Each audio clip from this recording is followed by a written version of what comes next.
Hello everyone, welcome to the config and tech video for Mortem. Let me get my notes and everything open for us. Got the install folder over here for the game.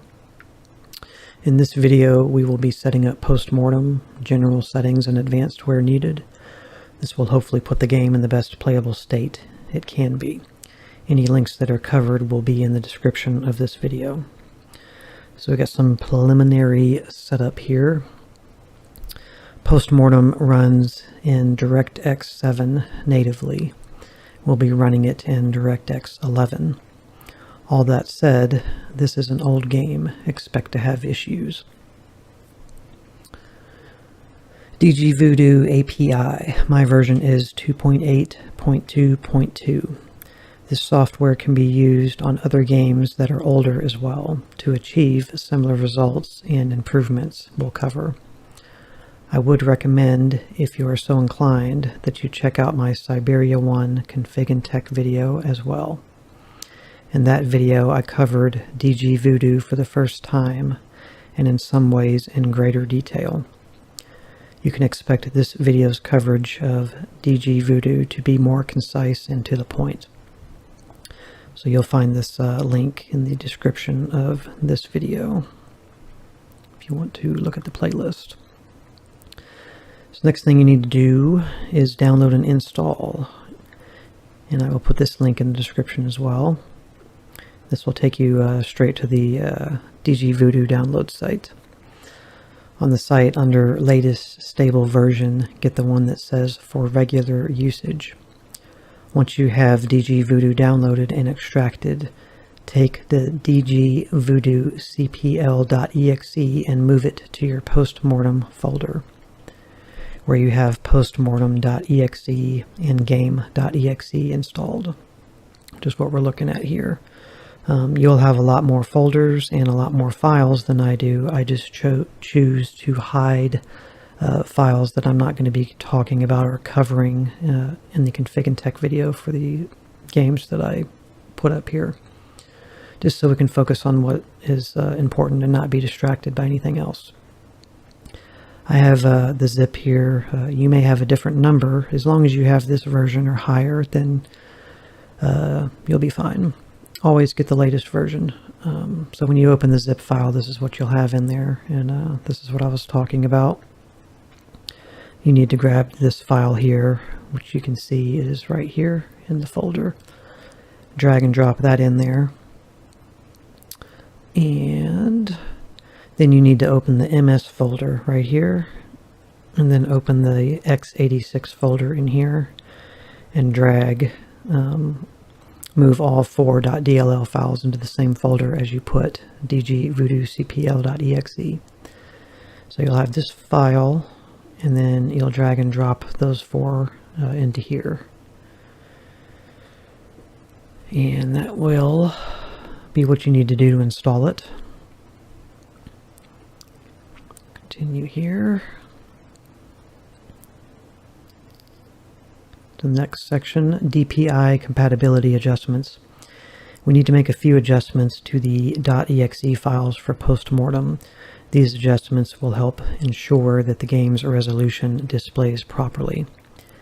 In some older games, when you play them, the game will display in a small box in the upper left corner of the screen. These adjustments can fix that, and in some cases, Windows will automatically enable these settings for you in your games. Don't preemptively do this for every game that you play. It's a game-by-game basis. If you have the issue of starting the game and it doesn't present correctly, then this may be an option to fix it. So the way to do this is to right-click. We'll start with game.exe. Right-click this, right-mouse click this file, and then go to Properties.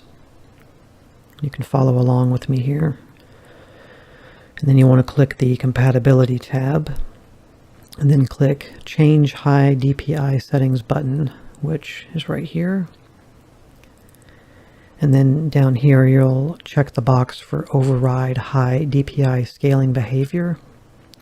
And then from the drop-down menu, select Application. You'll have these three options, but pick Application.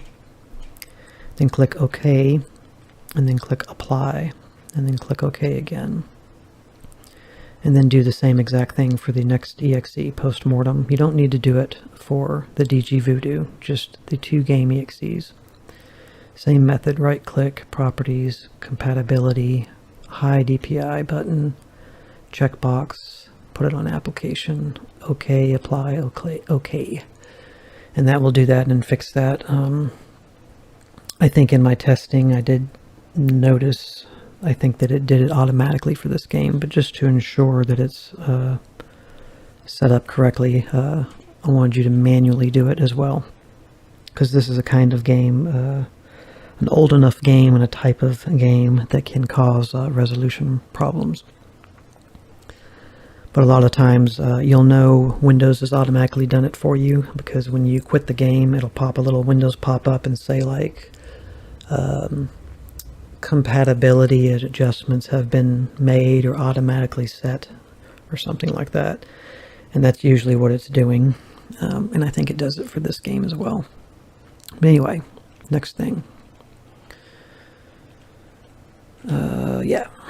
So the next thing we're going to do here is configure DG Voodoo. So with all that stuff done, we'll now start configuring the actual program here. So open the file dgvoodoo.cpl.exe in your Post-Mortem folder here. And I'll go over the settings the best I can with you. And so we'll do that little segment here. So go ahead and run that. And you'll get just a little window here that pops up.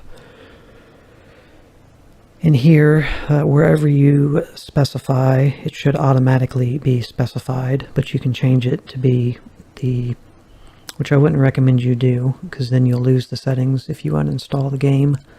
You could tell it to just put it in the game, but when you remove the game, you'll lose settings. Because if you then take this same program and install it into another game, as long as the file settings for Voodoo, DG Voodoo, are saved to a system folder, which it is in this case, then you don't necessarily have to reconfigure it again from scratch. It'll have the same configuration from the game you set it up on, and you can make individual adjustments at that point if you need to. But anyway, this is where it saves the settings you make in here. So you'll have 3 tabs: General, Glide, and DirectX. Glide, I think, is essentially OpenGL, I think, which we won't be using. We're going to be using DirectX, but anyway, start with General. Rendering Output API. We're going to be using, out of the choices here, you have Best Available one, which I don't know what it picks by default. And then you have DirectX 11, essentially in 12. You could use 12, and if you do, use 12.0, the latest. You can try the latest if you want to. But since DirectX 11 or Direct 3D 11 is more universal, has been out a lot longer, I would say. I think you'll have better stability by using that, so that's what I recommend. Using DirectX 11, and in this case the 11.0 version. And then adapters to use or enable. This is just going to be your graphics card, all of them. I wouldn't pick that because you don't want to be using Microsoft Basic Renderer driver for anything. So pick and select your graphics card that you have installed, and I have an RTX 2070 Super, so that's my card. Next one is full screen output. This is just going to be the name of your monitor. In my case, I'm using a television, and it just calls it Display 1. Next category here is appearance. I recommend full screen, and then I would pick centered, keep aspect. That's going to give you the correct aspect, and everything centered in the process, nothing stretched. There's good stretching and there's bad stretching. There's stretching that makes, the graphics and everything disproportionate, and then there's stretching that stretches things proportionately. So stretching is not always bad, but in the case of this game, we want everything to be centered here. And then I would suggest, yeah, and you can hover over things here and get descriptors of what they do, so it's worth reading what they say. But progressive scan is always better than interlaced, so make sure you check that. Enumerate refresh rates.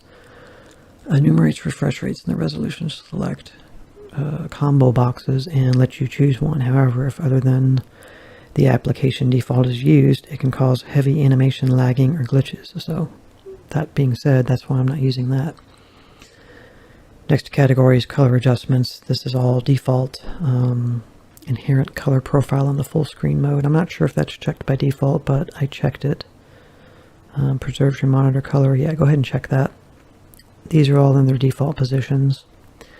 And then miscellaneous, keep window aspect ratio and capture mouse and center application window. Just go ahead and I recommend checking all three of those. Once you've done all this, click apply to apply all those settings, and then go to the next tab here. Let's actually do that one last. This is DirectX, so this will be what our selection of using DirectX 11 is going to regard for its settings. So disable and pass through to real DirectX. If you do not want to remove ddraw.dll, d3d8.dll, or d3d9.dll, but would like to use DirectX, then just enable this option. Use real DirectX. I tried this and it did cause my game to crash. I tried to Alt-Tab or something just to see what it would do, and it did crash my game, so it's not on by default either, so don't use it. Turn it off. Under video card, DG Voodoo Virtual 3D Accelerated Card. That's the default, and that is what I left it on. This most likely will not need to be adjusted for much of anything, I wouldn't say, but it might in some situations. But this is what it was on by default, so I left that alone. And I left it on this whenever I played through Siberia 1, the first game. This here, VRAM, video RAM, I forget what it's on by default. I think it's 128, might be 256, but go ahead and bump this up to 1024. I did this for Siberia as well and had no issues. Gives you a little more video RAM, more of a ceiling, a range to work with, instead of something as small as, 128 to 256 megs, it's nothing. You could technically just max it out, but at least put it on 1024. Texture filtering here, you can force anisotropic filtering and things of that nature. Usually I would always say yes, force anisotropic 16x on anything that you're able to do, but when it comes to emulation, which this is not, DG Voodoo is not emulation, it's more of a front-end kind of, performance fixed program.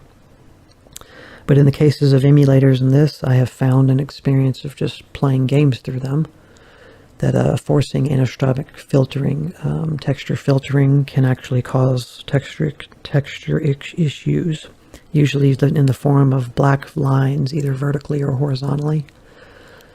It does, make graphics look better to a point, but you're more than likely going to get texture glitches from it, so it's better to just not use it. So, or leave it on app driven. If the game itself uses it, then let it. Don't, tell it to not or anything. So that's my recommendation. In a normal modern video game, I would always say force it on 16x, like Half-Life 2 or something, bump that thing all the way up to 16x. MIP mapping, same thing. This by default is on app driven, so I left that alone. MIP mapping I don't mess much with. I leave it as defaults. Force filter only if not point sampled. I don't really know what that means. You can read here. It can be useful for some games. I just left it off because it wasn't on. So this over here is important. This is going to give you the proper resolution for the game. Normally you would want to put this on 1920 by 1080 to get a 16:9 widescreen appearance, but this game is meant to be played in a 4:3 box ratio with bars on the sides. It's the correct way it's supposed to be played. If you put it on 1920 by 1080, yes, you will fill the screen width-wise, but you're going to stretch everything disproportionately. DG Voodoo here does not give you really a method, unlike an emulator would, where it could use a proper widescreen patch, you know. So if you put it on 1440 by 1080, you will get the correct vertical height, like you would anyway, of a 1080p resolution, but the 1440 will limit it to the box. You can also do this through your graphics card resolution. You know, wherever you go to like your NVIDIA control panel and you look at resolutions and you have it set on probably, you know, 1920 by 1080 or 4K resolution. You can create a custom resolution if it's not already there, which it most likely will not be, but you can create a custom one, and if you make it 1440 by 1080, then you can force any game into a 4:3 resolution, which might be helpful as well, especially if you're not using or able to use DG Voodoo to do this. You can do this yourself by just manually creating a custom resolution within Windows. So that being said, I have my graphics card Windows resolution set at 1920 by 1080, but I'm using DG Voodoo to set this to a square. So do that, because that will make the game look correct. Yes, you're going to have bars on the sides, but that's the way it's presented and how it was designed to look. And in the case of this game as well, you will have some bars on the top and the bottom, because the bottom black strip, the black horizontal strip of blackness down there, that's where your items in your inventory are displayed. So a lot of old point and click games do that. So trust me, it'll look correct. Next section is behavior, application controlled full screen window state. Just leave that on. Disable Alt Enter to toggle screen state. This is up to you. Generally, I like to keep everything full screen and not come out of it. But yeah, if you uncheck that, then you can do the typical Alt-Enter to go window or full screen. I'm basically doing it so I don't accidentally hit it when I'm recording and go into windowed mode.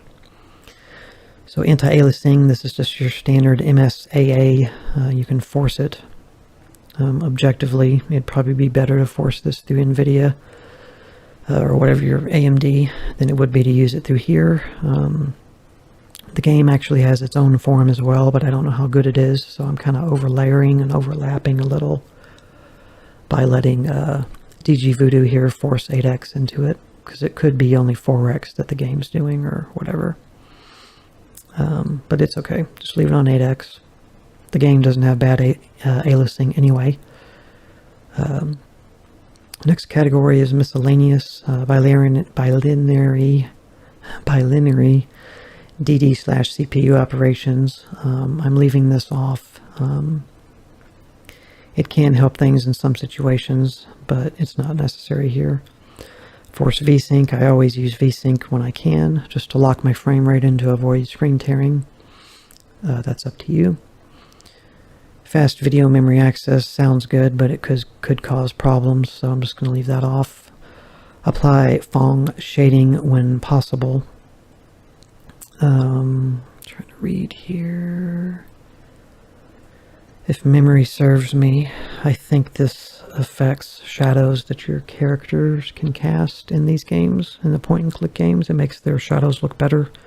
I think it was on by default, so I left it on.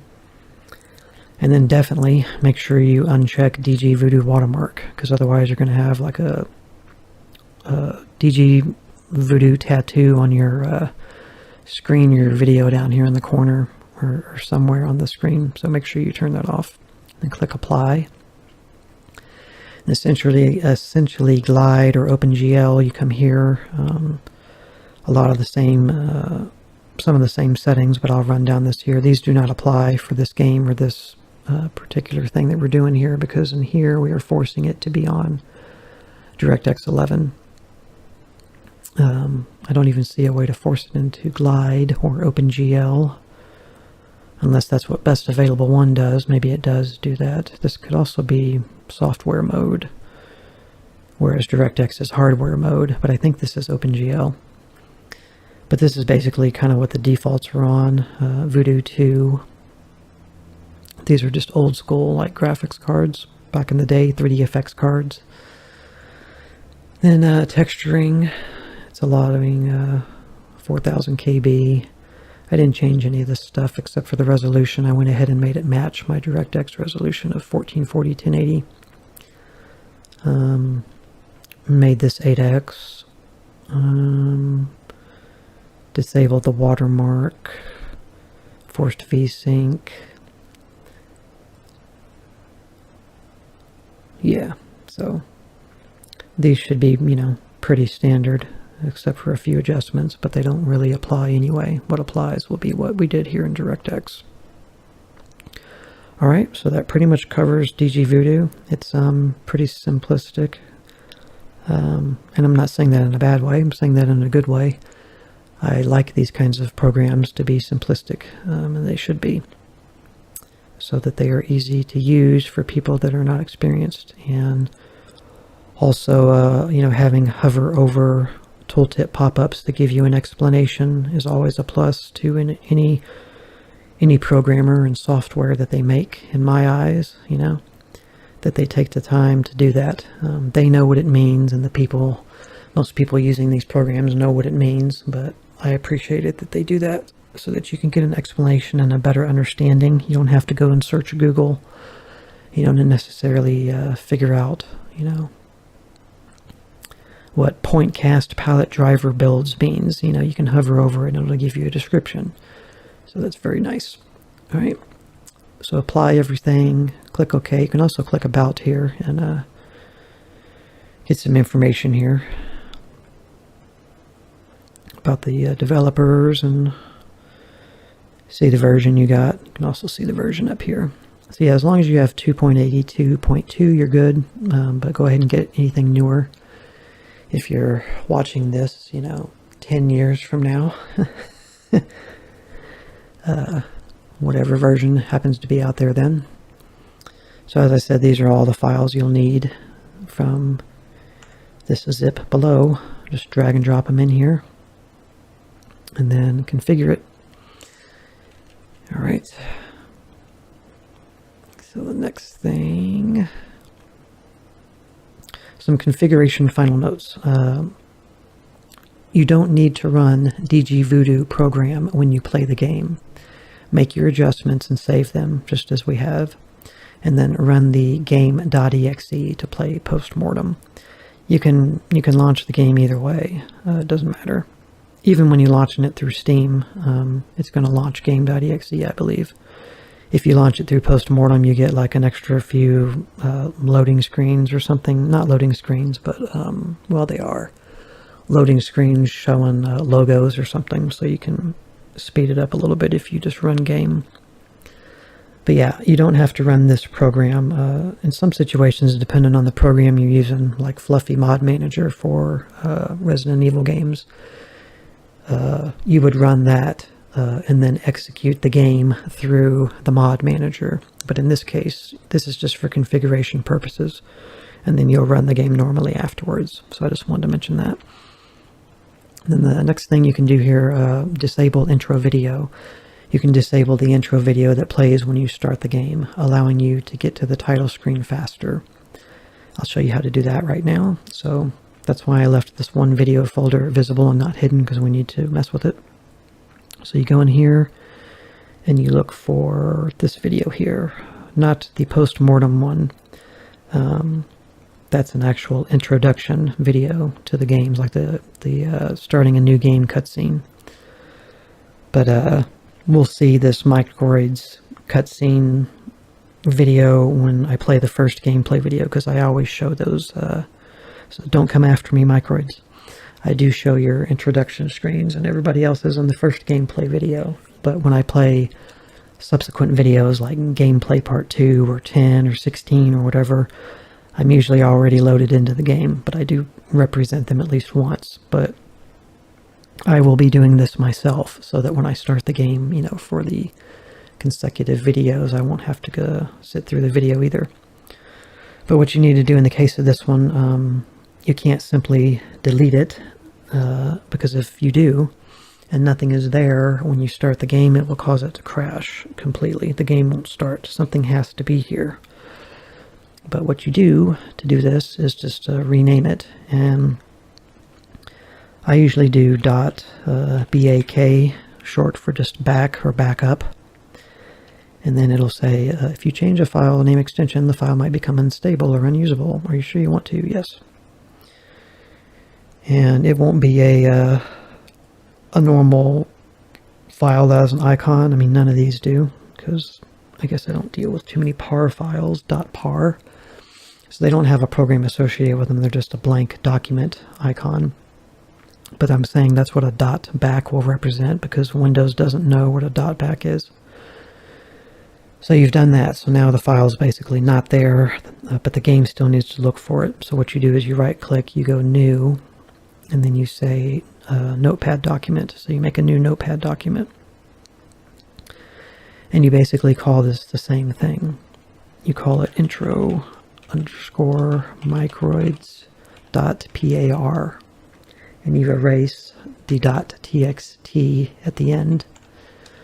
And then say yes. So now we just made a new file, except if you look at the backup, it has 2.60 megabits of data because it's an actual like cutscene introduction video. And when you look at the one we just made, it has 0 bytes, so there's nothing. But the game still sees it as a file that it has to look at. But when it does, there's nothing there, so it just, you know, goes right to the title screen and skips the introduction. So that's what you do to disable the video. And as long as you've done this, you can always revert back. So I'm going to revert back because I want to use it for the first gameplay video that I have not recorded yet. But that's what you do. And then it'll skip it. So I'm going to delete the text file I made here that I renamed .par. And then I'm going to take this and take the .back off of it. So it's renamed correctly again. And then it will play now like it should. Okay, so that's how you do that. Next thing we'll get into here is the options, last little segment here of the video. So now we'll go over the in-game settings, explaining and showing how to configure them. The first one you'll have is SFX volume or sound effects volume. So I recommend maxing this to 100%. I also think that this includes the spoken dialogue voices in the game, which there's a lot of. I'm pretty sure they're just lumped into sound effects here because there's no separate volume slider for voice. Next one's music volume.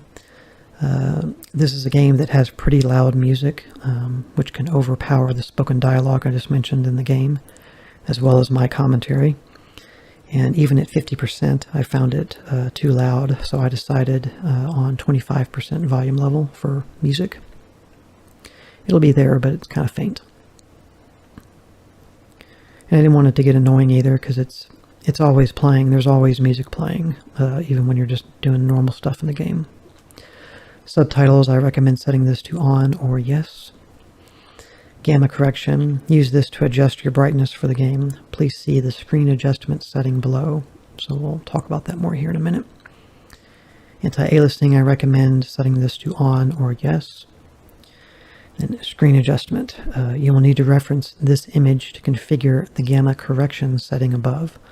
Kind of annoying the way they separated these settings, but just follow the directions on the screen adjustments page or screen and adjust according to your setup. So you'll look at this screen, basically I would recommend putting gamma correction at like 50%, wherever it is by default. Start at 50. There's little skulls on the slider, so put the skull in the middle. Then go to screen adjustment, and then you're looking for the word post-mortem to be just visible but readable in the black of the screen. If it's too bright, then go back to your gamma adjustment correction slider and drop it down a touch. And if it's too dark, bring it up a touch. Normally in most games, the brightness slider for the game is on the screen that gives you a reference image to go by at the same time, but they split it between two settings for whatever reason in this game. So in the next video, we'll get into the gameplay. We'll finish this video by going into the game so you can see a visual representation of the options. So I'll do a quick edit cut here, and I'll see you there where we'll run over the settings. Thank you. Hello everybody, welcome to the in-game portion of the config and tech video for Mortem. Just wanted to run down the few options the game has with you here. First one is the sound effects or SFX volume, and I'm choosing to put that at max for our playthrough.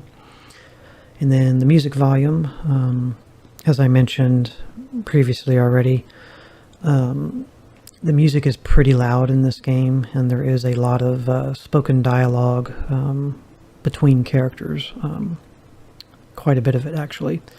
So if you were to maximize the music, and I think the voice volume for the characters falls under the sound effects volume, the music would drown out the dialogue. At least that's what I determined in my testing. And I also determined that the music volume, even at 50%, is too high. So I've roughly, where it's positioned on the screen, the skull for the music volume slider, that's roughly 25%, I guess, volume level. And I've found that to be pretty good.